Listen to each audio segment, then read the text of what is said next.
টলিপাড়ায় একের পর এক সুখবর। কদিন আগেই বাবা মা হয়েছেন অভিনেতা সৈয়দ আরিফিন এবং তানিয়া। সূত্রের খবর, পুত্র সন্তানের বাবা হয়েছেন তিনি। অভিনেতার স্ত্রী নিজেই সুখবরটি সকলের সাথে ভাগ করে নিয়েছিলেন। এবার আরও একটি সুখবর সামনে এলো।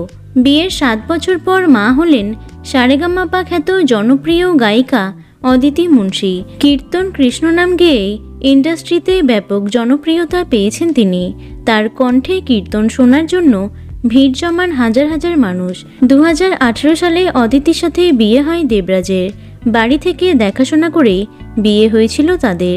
বিয়ের 7 বছরের মাথায় সুখবর দিলেন অদিতি এবং দেবরাজ। আজ রবিবার সকালেই ভূমিষ্ঠ হয়েছেন তাদের প্রথম সন্তান, যা শুনে ভীষণ খুশি তার ভক্তরা। গায়িকা হিসেবে যেমন তিনি জনপ্রিয়তা পেয়েছেন, তেমনি রাজনৈতিক ময়দানেও তিনি বেশ পরিচিত। বর্তমানে রাজারহাট গোপালপুর কেন্দ্রের বিধায়িকা তিনি। তাদের কোল আলো করে এসেছে পুত্র সন্তান। গায়িকার স্বামী দেবরাজ খবরটি সকলের সাথে ভাগ করে নিয়েছেন। তো বন্ধুরা, গায়িকা অদিতি মুন্সির গান তোমাদের কেমন লাগে অবশ্যই কমেন্টে জানিও।